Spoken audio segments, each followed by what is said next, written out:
ஒரு ஊரில் ஒரு ராஜா 10 காட்டு நாய் வளர்த்திட்டு இருக்காரு. அது எதுக்கு வளர்த்துறாரு அப்படின்னா, தனக்கு கீழே வேலை செய்கிறவங்க ஏதாவது தப்பு செஞ்சால் உடனே அவங்கள தூக்கி போட்டுருவாரு அந்த நாய்ங்களுக்கு இறையா. அதுங்க சாப்பிட்டு ஜாலியாக இருக்கிறதுக்காக அந்த நாய்ங்கள்லாம் வளர்த்திட்டு இருக்கிறாப்புல.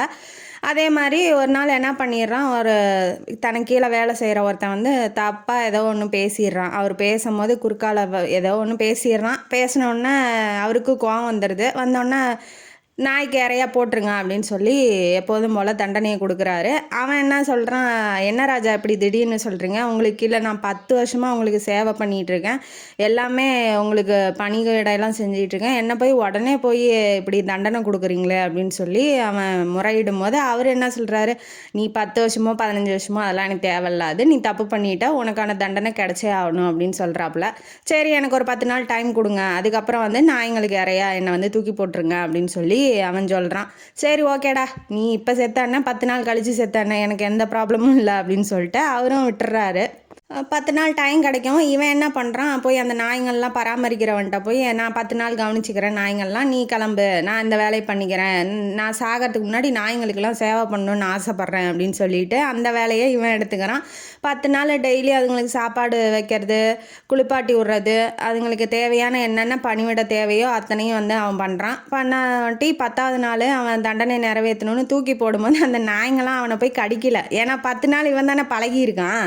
அதனால் அந்த நாய்ங்க வந்து கடிக்கல, எல்லாம் வந்து கொஞ்சிட்டு நக்கிட்டு இருக்குது அவனை, கடிக்காமல் சாப்பிடாம.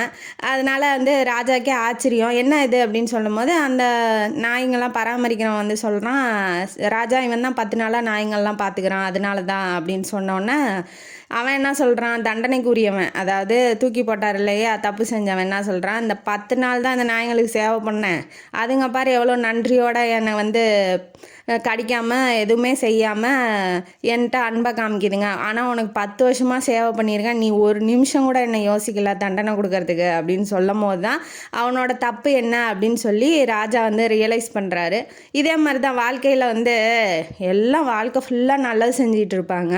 ஆனால் அவங்க ஒரே ஒரு சின்னதாக ஒரு தப்பு செஞ்சுருக்கலாம், இல்லை சின்னதாக ஏதாவது திட்டிருக்கலாம், சின்னதாக ஏதோ ஒரு அடித்து கூட இருந்திருக்கலாம். அதை வந்து பெருசாக எடுத்துக்கிட்டு இல்லை இவங்க வரவே வேணாம், இவங்களோட ஃப்ரெண்ட்ஷிப்பே வேணாம், இவங்களுக்கும் நமக்கு எந்த சம்மந்தமும் வேணாம் அப்படின்னு சொல்லி முறிச்சிக்கிட்டு போகிறதுங்கிறது அவ்வளோவா நல்லா இல்லை. அது வந்து தப்பான செயல். ஏதோ ஒரு தப்பு சின்னதாக செஞ்சிட்டாங்க, அவங்க இது வரைக்கும் செஞ்ச நல்லது எல்லாத்தையும் நினச்சி பார்த்துட்டு அந்த தப்பை வந்து மறைப்போம் மன்னிப்போம் அப்படின்னு சொல்லிட்டு போகிறது தான் நல்லது. எந்த ஒரு இதையுமே நல்லது எது கெட்டது எதுன்னு யோசித்து பார்த்து முடிவெடுங்க. உடனே முடிவு எடுத்துகிட்டு வரவே வேணாம், எந்த விதமான ரிலேஷன்ஷிப்பும் அவங்களோட வச்சுக்க வேண்டாம் அப்படின்னு சொல்லி ஒரே முட்டா வந்து முடிவு கட்டுறதுங்கிறது தவறான செயல் அப்படின்னு சொல்லிட்டு இந்த கதையிலேருந்து நமக்கு தெரியுது. எந்த ஒரு தவறு செஞ்சாலும் முதல்ல மன்னிப்போம், அதுக்கப்புறம் மறந்துடுவோம் அப்படிங்கிறது இந்த கதையோட கருத்து. இந்த கதையும் காணொலியும் உங்களுக்கு பிடிச்சிருந்தா லைக் பண்ணுங்கள், ஷேர் பண்ணுங்கள், சப்ஸ்கிரைப் பண்ணுங்கள், கமெண்ட் பாக்ஸில் கமெண்ட் பண்ணுங்கள். நன்றி மக்களே.